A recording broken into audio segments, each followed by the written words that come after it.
Terima kasih pemirsa, Anda masih bersama kami dalam Kominfo Newsroom. Pemirsa, hilirisasi sumber daya alam diperlukan untuk pengembangan sektor-sektor industri di dalam negeri. Indonesia sebagai negara yang menghasilkan sumber daya alam yang begitu besar dirasa belum menikmati hasil yang ada. Karena ini dengan hasil tambang SDA yang diekspor dalam bentuk mentah dan juga berimbas kepada lambatnya pertumbuhan ekonomi negara karena nilai jual yang lebih rendah. Untuk mendorong pertumbuhan ekonomi yang lebih masif dan juga meningkatkan nilai jual yang lebih tinggi, pemerintah sejak tahun 2010 telah mencanangkan hilirisasi industri. Hilirisasi ini menjadi strategi pemerintah untuk meningkatkan nilai jual komoditas, kemudian membuka lapangan pekerjaan dan meningkatkan peluang usaha di dalam negeri. Lantas sebenarnya seperti apa? Kenapa hilirisasi industri ini penting untuk diterapkan? Siapa saja yang diuntungkan dalam hal ini? Kita akan membahasnya hari ini bersama dengan staf khusus juru bicara Kementerian Investasi atau BKPM, Ibu Tina Talisa. Assalamualaikum, selamat malam Bu Tina. Waalaikumsalam, selamat malam Mbak Bilkis, apa kabar? Baik, kabar baik. Bu Tina, bagaimana kabarnya hari ini? Alhamdulillah, baik dan semangat. Baik, insya Allah selalu. Bu Tina, mengenai hilirisasi industri, banyak masyarakat mungkin yang belum paham mengapa dan kenapa hilirisasi industri ini penting untuk dilaksanakan, siapa sajakah yang diuntungkan, lalu apa urgensinya hingga hilirisasi industri ini penting untuk diterapkan begitu Bu Tina. Silakan. Terima kasih Mbak Bilkis dan juga pemirsa masyarakat Indonesia yang menyaksikan. Kalau kita bicara hilirisasi, kita jangan hanya melihatnya sebagai sesuatu yang sulit, berat, dan kesannya jauh dari kehidupan kita sehari-hari. Dalam kehidupan kita sehari-hari, kita juga sebetulnya banyak melakukan hilirisasi. Contoh misalnya dalam hal padi. Padi menjadi beras, kemudian beras biasanya diolah menjadi nasi. Tapi ada juga yang melihat peluang bukan dijual sebagai nasi, misalnya dalam konteks warteg, tapi dijual dalam bentuk lontong, dalam bentuk ketupat, dalam bentuk bubur. Itu semuanya bersumber dari padi yang kemudian menjadi beras. Nah, itu adalah salah satu bentuk yang paling sederhana dengan menghilirkan sumber daya alam yang kita miliki, dalam hal ini dalam konteks yang berkaitan dengan nabati atau dengan tumbuh-tumbuhan. Termasuk misalnya saya sebagai pelaku usaha, saya punya sumber tapioka. Tapioka itu kan kalau dijual hanya sebagai tapioka, maka akan berbeda nilainya dengan kalau kita diolah menjadi cireng, diolah menjadi cilok. Sebagai pelaku usaha, maka akan bertemu nih antara yang punya sumber daya alam tersebut atau bahan baku dengan yang memiliki teknologi atau resep dan memiliki pasar, juga memiliki modal. Nah, itulah yang kemudian dipikirkan oleh Indonesia karena kita menyadari Indonesia ini memiliki sumber daya alam yang sangat memadai dan melimpah. Tapi apakah cukup sampai di situ? Selama ini kita barangkali suka terbuai bahwa Indonesia memiliki alam yang demikian dikaruniai Tuhan dengan luar biasa, tetapi pertanyaannya bukan kita hanya sampai kemudian tadi Mbak Bilkis sampaikan hanya menjual dalam bentuk raw material atau bahan baku. Yang kita butuhkan adalah kita ingin ada nilai tambah. Jadi nilai tambah itu bisa terjadi kalau kita melakukan pengolahan. Menjual beras, dengan berasnya kita olah menjadi lontong, ketupat, bubur, itu maka akan lebih mahal beli bubur satu porsi gitu ya dibandingkan dengan beli beras. Beras ditambah air jadi bubur bisa berporsi-porsi kalau kita beli dengan 1 kilogram beras. Itu juga yang terjadi dalam sumber daya alam kita, khususnya pemerintah saat ini sesuai dengan arahan Bapak Presiden fokus kepada hilirisasi sumber daya alam khususnya di mineral. Nah, Indonesia ini seperti yang Pak Presiden sampaikan pada saat pidato kenegaraan pada tanggal 16 Agustus 2022 membutuhkan strategi untuk menjadi Indonesia maju. Dan poin pertama yang disampaikan oleh Bapak Presiden adalah hilirisasi sumber daya alam dan industrialisasi. Jadi kita punya nikel misalnya sebagai contoh. Nikel selama ini diekspornya dalam bentuk raw material. Kalau diekspor hanya dalam bentuk bahan baku, maka sebagai bukti pada tahun 2017 kita hanya bisa mengekspor dengan nilainya Mbak, itu hanya sekitar 3,3 miliar US dollar. Tapi setelah diolah ini bagaimana caranya? Awalnya di stop dulu. Pemerintah melakukan pelarangan ekspor nikel. Tujuannya apa? Supaya diolah di dalam negeri. Kalau kita tidak melarang ekspornya, maka semangat bagi para pelaku usaha untuk melakukan pengolahan itu tidak akan terjadi. Dan kebetulan Hal tersebut dilakukan pertama kali oleh Menteri Investasi, saat itu masih Kepala BKPM, belum merangkap sebagai Menteri Investasi, oleh Bapak Bahlil Lahadalia di bulan Oktober 2019, yang berlaku efektif pada tahun 2020. Apa yang terjadi? Setelah 2017, hanya mendapatkan hasil dari ekspor nikel 3,3 miliar dolar, setelah diolah, Mbak, kemudian kita bisa mendapatkan di tahun 2021 nilai ekspornya sudah 20,9 miliar dolar Amerika Serikat. Yang artinya naiknya itu sudah lebih dari 6 kali lipat dari yang sebelumnya hanya bahan baku. Jadi betul kata kunci dari Mbak Bilkis, yang kita kejar adalah nilai tambah. Jadi tujuan akhirnya adalah Indonesia maju, caranya kita perlu meningkatkan nilai tambah dan mewujudkan salah satunya dengan adalah hilirisasi. Nah, hilirisasi ini akan membuat Indonesia kemudian bisa masuk rantai pasok dunia dan juga Indonesia bisa memberikan kontribusi lebih baik kepada dunia.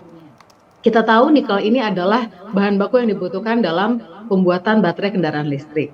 Dan sekarang Indonesia menjadi negara yang pusat perhatian dunia karena kita sangat menggenjot dan kita memberikan karpet merah kepada semua investor yang ingin berinvestasi di bidang industri baterai kendaraan listrik. Contohnya ada CATL dari Tiongkok, ada LG dari Korea Selatan, ada Foxconn dari Taiwan, kemudian ada BASF dan VW dari Jerman, dan juga ada British Volt dari Inggris, dan tidak menutup kemungkinan ada investor-investor lain. Ini penting bagi kita, Mbak. Pada saat kita bicara bahwa kita ingin maju, maka kita harus menggunakan sumber daya alam yang kita miliki. Dalam konteks baterai listrik, kita punya nikel, kita juga memiliki kobalt, kita memiliki mangan. Dan ketiga mineral ini dibutuhkan sebagai bahan baku baterai listrik. Apakah ada yang tidak kita miliki? Ada, yaitu lithium. Dan di bagian inilah kita masih harus mengimpor, terutama dari Australia. Tapi selebihnya kita akan memproduksi di dalam negeri, Mbak. Jadi kita lakukan hulu ke hilir, dan kita akan melakukannya secara terintegrasi, sehingga alhamdulillah Mbak Bilkis dan juga pemirsa, Bapak Presiden sudah meresmikan groundbreaking tahap pertama untuk baterai, untuk sel baterai kendaraan listrik 10 gigawatt di Karawang, Jawa Barat. Dan mudah-mudahan kita sudah bisa berproduksi dalam 2-3 tahun ke depan. Lalu juga mobil listrik sudah diproduksi di Indonesia, itu diproduksi oleh perusahaan asal Korea Selatan, sehingga kita adalah negara sebagai penghasil atau produsen mobil listrik pertama di Asia Tenggara. Nah, biasanya pertanyaan akan berlanjut kepada hal seperti ini, Mbak Bilkis. Lalu bagaimana keterlibatan dengan pengusaha nasional, pengusaha lokal, dan juga UMKM? Karena itulah bagi pemerintah tidak cukup hanya hilirisasi. Jadi hilirisasi ini harus dikawinkan dengan kolaborasi atau kemitraan, sehingga ada inklusivitas. Kita mengajak pelaku usaha nasional, daerah, dan juga UMKM terlibat. Sehingga yang menjadi lokomotifnya adalah usaha-usaha besar, tetapi dalam rantai pasoknya itu melibatkan para pelaku UMKM. Sehingga yang diharapkan penciptaan lapangan kerja, baik itu langsung maupun tidak langsung, dapat tercapai. Baik, dengan demikian perlu digarisbawahi bahwa hilirisasi ini menjadi penting untuk menjadi menambah nilai tambah begitu ya Bu ya, dengan melalui adanya suatu pengolahan, dan hilirisasi ini bisa membuat Indonesia menjadi rantai pasok dunia begitu kemudian. Dan hilirisasi ini juga tidak dapat berjalan sendiri, ini perlu diadakannya pengolahan dan juga diakhiri dengan kolaborasi dengan beberapa pihak sehingga menghasilkan inklusivitas yang ada. Kemudian Bu Tina, mengenai dampak ekonomi bagi negara dan juga masyarakat dengan dijalankannya hilirisasi seperti apa sih Bu? Seperti mungkin tadi sudah dijelaskan mengenai kebijakan larangan ekspor mineral begitu. Kemudian apa dampak yang dirasakan oleh masyarakat dengan adanya hilirisasi? Iya, Mbak Bilkis, tadi yang saya contohkan baru nikel, dan pemerintah ke depan juga akan melakukan pelarangan ekspor untuk timah dan bauksit. Larangan ini kemudian akan dilanjutkan dengan hilirisasi untuk menciptakan nilai tambah. Nah, dampak kepada masyarakat adalah tentu bahwa akan ada peluang kesempatan kerja di bidang-bidang tersebut yang sebelumnya tidak menjadi katakanlah pilihan penciptaan lapangan pekerjaan. Tetapi memang ini juga di sisi lain menjadi tantangan bagi kita semua. Bagaimana menciptakan tenaga-tenaga kerja Indonesia yang terampil, yang sesuai dengan kebutuhan industri. Dan saya yakin kita bisa beradaptasi dengan baik agar apa-apa yang direncanakan di sektor manufaktur ini dapat dibarengi dengan penciptaan sumber daya manusia yang terampil. Kemudian yang berikutnya bagi masyarakat itu ada dua sisi. Yang tadi saya sebutkan adalah penciptaan lapangan kerja, dan yang kedua adalah bagi para pelaku usaha lokal dan UMKM. Mereka bisa mengambil bagian dan mereka bisa bekerja sama. Dan ini terbukti, Mbak Bilkis, kami di Kementerian Investasi ada Peraturan Menteri Investasi Nomor 1 Tahun 2022 yang menggariskan tentang wajibnya berkolaborasi, sederhananya begitu. Jadi bagi para pelaku usaha, bagi investor besar ini artinya modal usahanya lebih dari 10 miliar rupiah, baik itu penanaman modal asing maupun penanaman modal dalam negeri, mereka wajib berkolaborasi jika ingin mendapatkan insentif fiskal. Insentif fiskal ini bermacam, bisa ada tax allowance, bisa ada tax holiday, bisa juga master list. Jadi untuk mendapatkan insentif, maka para pelaku usaha yang besar ini wajib bermitra dengan pelaku usaha mikro, kecil, dan menengah. Artinya, dari yang sudah kami jalani selama hampir setahun ini, sudah ada lebih dari 500 kontrak, Mbak Bilkis, antara pelaku usaha besar dengan UMKM. Yang artinya UMKM ini terlibat, macam-macam terlibatnya Mbak Bilkis. Misalnya, kalau ada produk yang dihasilkan dari sebuah pabrik yaitu produk susu, maka dilibatkanlah para peternak sapi. Mereka lah supplier susu segarnya. Kemudian dalam hal pabrik apapun, ada cateringnya disiapkan oleh UMKM. Ada laundrynya, ada penyediaan ATK-nya, alat tulis kantornya. Kemudian ada yang menyiapkan bahan baku biji besi misalnya untuk sebuah produksi di sebuah pabrik. Jadi bentuknya bermacam-macam Mbak Bilkis dan bisa dibayangkan kalau katakanlah dalam setiap usaha besar ini bisa menggandeng 1, 2, 3 para pelaku UMKM, maka dapat dibayangkan setiap UMKM juga ini kan menciptakan lapangan kerja. Karena itulah saya sampaikan tadi di awal bahwa hilirisasi ini akan memberikan dampak penyerapan tenaga kerja bukan hanya yang langsung. Langsung artinya para pekerja yang direkrut oleh investor besar tersebut. Tetapi yang tidak langsung adalah UMKM yang dikontrak karena bekerja sama pun dengan usaha besar ini, maka dia menciptakan tenaga kerja. Misalnya catering, dia punya pegawai 5, alat tulis kantor punya pegawai 3, ekspedisi atau jasa angkutan punya pegawai 50. Nah, ini kan berarti tercipta lapangan-lapangan pekerjaan yang bukan dihasilkan langsung oleh industri dari hilirisasinya, tetapi oleh UMKM dan juga pengusaha lokal dan daerah yang terlibat di dalam rantai pasok ini. Karena memang seringkali ada yang menyampaikan bahwa, oh hilirisasi ini kan sebuah industri yang padat modal dan teknologi tinggi, yang biasanya secara natural penyerapan tenaga kerjanya tidak sebanyak dengan investasi yang padat karya. Kalau padat karya biasanya alas kaki dan seterusnya. Tapi kita harus berimbang kan Mbak. Sampai kapan kita hanya misalnya di alas kaki, sementara kita kemudian tidak melakukan pengembangan hilirisasi dengan teknologi tinggi dan padat modal ini. Jadi kami meyakini bahwa initial impact atau dampak langsung dan dampak tidak langsung ini harus sama-sama dihitung dalam konteks kontribusi positif dari hilirisasi. Baik, dengan demikian hilirisasi ini memiliki beragam dampak positif, begitu ya Bu, salah satunya dengan tadi menciptakan lapangan pekerjaan. Kemudian apakah dengan hilirisasi ini, apa kaitannya antara hilirisasi dengan potensi investasi? Apakah nantinya jika hilirisasi ini dinilai bagus, investor ini akan tertarik begitu Bu untuk menginvest di Indonesia? Seperti apa kaitannya? Sangat erat Mbak, karena kita nggak bisa melakukan hilirisasi kalau nggak ada investor, sederhananya seperti itu. Jadi justru yang didorong oleh pemerintah adalah kami menyadari, kita semua menyadari bahwa kita punya sumber daya alam, sekali lagi contohnya misalnya di sektor pertambangan ya, tetapi yang didorong kepada pelaku usaha adalah sederhananya begini, kami ini menyetop nih ekspor bahan baku. Anda kalau mau masuk Indonesia boleh, tapi melakukannya pemurnian, pengolahan sampai jadi sesuatu ya. Contoh misalnya di tembaga, misalnya Freeport selama ini kan menjualnya adalah konsentrat.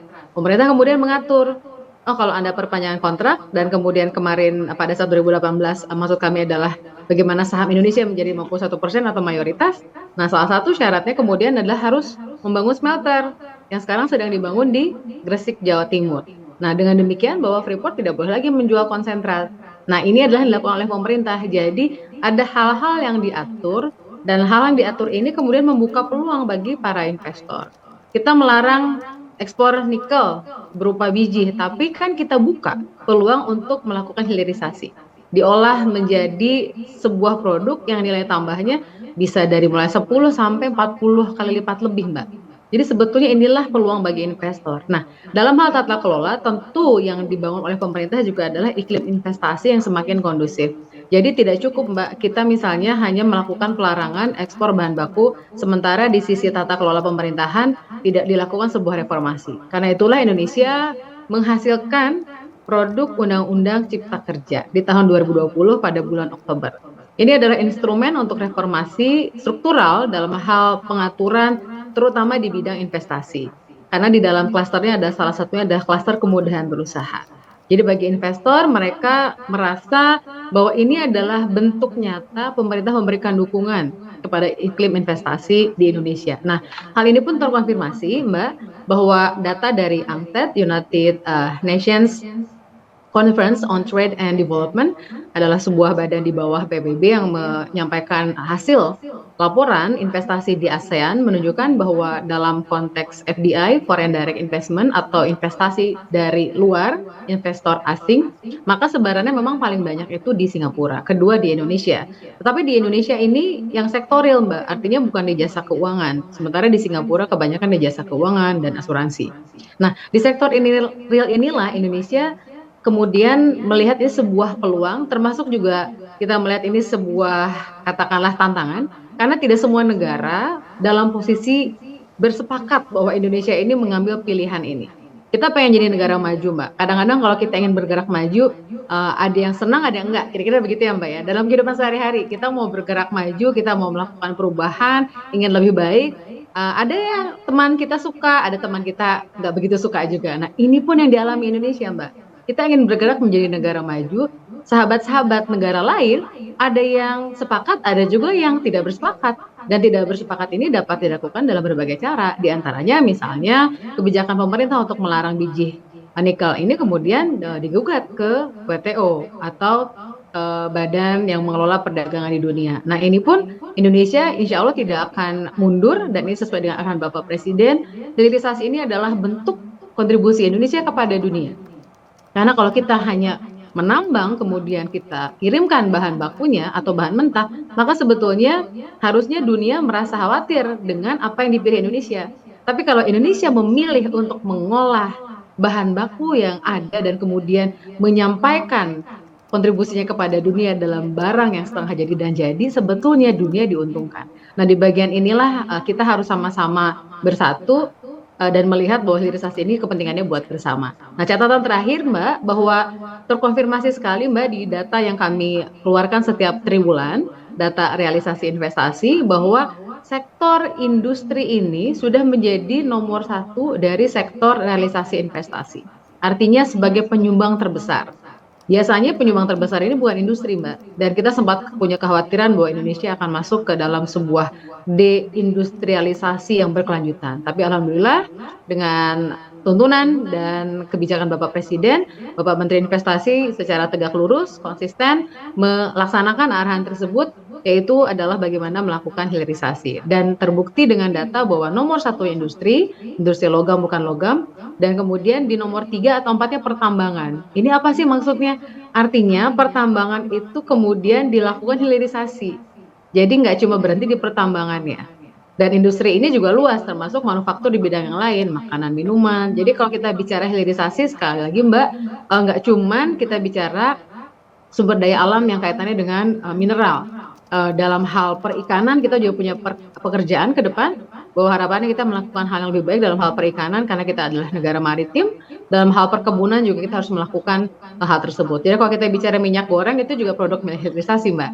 Dari kelapa sawit kan diolah ya, jadi CPO kemudian diolah jadi minyak goreng, itu adalah hilirisasi juga. Nah ini adalah bagaimana pemerintah saat ini memang menggenjot di mineral, tetapi sebetulnya pemerintah juga sedang melakukan strategi bagaimana pemetaan pohon industri daripada hilirisasi. Dan kalau dikatakan apa tujuannya, kita pengen berkelanjutan Mbak. Jadi kalau berkelanjutan itu artinya bukan cuma mengejar cepat, bukan cuma memulih Indonesia lebih cepat, tapi kita ingin maju secara berkelanjutan, dan berkelanjutan ini bukan hanya dari sisi lingkungan, tapi dari sisi sosial juga. Jadi artinya hubungan antara pekerja dengan pengusahanya, kemudian hubungan antara UMKM dan pengusaha besar itu kami berusaha untuk terus menjaganya agar kemajuan ini menjadi milik bersama. Baik, hilirisasi ini diharapkan terus berkelanjutan, bukan hanya di lingkungan saja, namun ini juga menjadi sosial, baik dengan pengusaha, kemudian juga dengan UMKM. Bu Tina, boleh dijelaskan secara singkat tantangan hilirisasi selama 5 tahun ke depan, dan untuk closing statement ya, silahkan Bu Tina. Baik, terima kasih banyak Mbak. Tantangan itu ada eksternal dan internal. Kalau kami menyampaikan eksternal, maka tantangannya adalah bagaimana yang tadi saya sampaikan, yang saya garis bawahi bahwa tidak semua negara sahabat menyetujui apa yang dipilih oleh Indonesia. Padahal sudah terbukti bahwa pilihan non konvensional dilakukan oleh negara-negara yang dulunya belum maju dan kini menjadi negara maju. Sebagai contoh, misalnya Inggris. Inggris itu adalah negara yang pada abad ke-16 melakukan pelarangan ekspor wool. Wool ini adalah bahan Mbak ya, bahan baku untuk tekstil seperti bahan yang saya gunakan ini, blazernya sedikit mengandung wool. Dan di abad 16 Inggris melakukan pelarangan ekspor wool. Tujuannya apa? Agar industri tekstilnya maju. Nah, cara itu kira-kira yang sedang dilakukan Indonesia. Tetapi cara ini ternyata tidak semua negara menyepakatinya. Karena itulah Bapak Menteri Investasi secara konsisten menyampaikan bahwa jika pilihan yang pernah dibuat oleh negara-negara maju di masa lampau sudah mengantarkan negara-negara maju menjadi apa jadinya mereka pada saat ini, apakah kita sebagai negara berkembang tidak boleh untuk menapaki langkah yang sama? Apakah adil kalau kita sebagai negara berkembang sekarang memilih cara hilirisasi untuk negara maju, untuk menjadi negara maju, lalu jalannya tidak sepenuhnya dibuka oleh negara-negara maju tersebut. Jadi pilihan tantangan eksternal adalah sekali lagi bagaimana meyakinkan dunia internasional bahwa apa yang dilakukan Indonesia bukan hanya semata untuk Indonesia, tapi juga untuk dunia dan juga terutama untuk negara-negara berkembang lain sahabat-sahabat kita. Nah, tantangan internal adalah seperti saya sampaikan, Mbak, kita mesti memastikan bahwa ada kolaborasi. Jadi kolaborasi ini harus tidak hanya dipandang sebagai kewajiban oleh investor besar, tetapi juga dimaknai bahwa ini adalah cara mereka sustainable atau berkelanjutan. Kita pahami bahwa dalam sebuah lokasi investasi tentu tidak jarang ada kondisi yang perlu dijaga dari sisi sosial. Nah, kalau melakukan kolaborasi dengan UMKM di daerah setempat, maka ini juga akan menjaga tidak terjadinya gesekan-gesekan sosial. Kemudian yang berikut selain kolaborasi, menurut saya tantangannya adalah penyiapan sumber daya manusia. Jadi kita harus bekerja sama dengan dunia pendidikan bagaimana menyiapkan sumber daya manusia yang relevan dengan industri. Pernah ada catatan yang masuk dari berbagai kalangan tentang penggunaan tenaga kerja asing yang diharapkan bisa dibatasi dan itu memang dilakukan, Mbak. Pemerintah belajar banyak dari kondisi-kondisi sebelumnya bahwa penggunaan tenaga kerja asing ini hanya boleh yang memiliki kompetensi tertentu. Contoh misalnya, di sektor hilirisasi di pabrik-pabrik ini menggunakan mesin-mesin yang penggunaannya belum dikenal oleh tenaga kerja Indonesia. Jadi, para investor asing ini menggunakan tenaga kerja asing untuk sementara waktu. Yang kemudian berjalannya waktu, maka bisa dilakukan oleh tenaga kerja Indonesia. Apa contohnya? Saya mengambil contoh Freeport misalnya. Freeport pada masa awal sesuai dengan penjelasan dari Presiden Freeport McMoran, Bapak Richard Atkerson, bahwa awalnya itu dulu tenaga kerjanya tuh asing semua rata-rata, terutama untuk tenaga kerja teknisinya atau engineer-nya, para insinyurnya. Tapi sekarang apa yang terjadi? Lebih dari 80% tenaga kerja di Freeport adalah tenaga kerja Indonesia. Dan bahkan semua pekerja di sektor tambangnya itu pimpinannya juga adalah orang Indonesia. Nah, jadi memang untuk menuju kesiapan itu pasti perlu waktu. Jadi kita perlu perencanaan yang baik, perlu juga eksekusi yang tepat dalam menyiapkan sumber daya manusia yang andal. Yang ketiga adalah dari sisi regulasi dan implementasinya. Kita sudah punya Undang-Undang Cipta Kerja, sudah punya peraturan turunannya. Yang perlu kita lakukan adalah secara konsisten mengimplementasikan dan ada kerjasama yang baik antara pemerintah pusat dan daerah. Menurut saya tiga hal ini adalah bagian yang harus kita sama-sama hadapi dan saya yakin dengan rasa persatuan yang baik dan kita juga sama-sama punya optimisme ke depan, kita pengen sama-sama jadi negara maju, saya yakin tiga tantangan ini bisa kita hadapi dan kita patahkan dan kita bisa membuat tantangan ini malah menjadi sebuah kesempatan dan peluang bagi kita. Baik, tantangan tersebut justru dijadikan suatu sisi yang positif begitu ya Bu, untuk optimis menuju sebagai Indonesia negara yang maju. Terima kasih banyak Ibu Tina Talisa telah bergabung bersama kami dalam tema hilirisasi industri bantu pemulihan ekonomi lebih cepat. Terima kasih banyak Ibu, salam sehat selalu. Salam sehat, selamat malam. Selamat malam. Ya, pemirsa, kami akan kembali dengan beragam informasi lainnya. Tetaplah bersama kami dalam Kominfo Newsroom.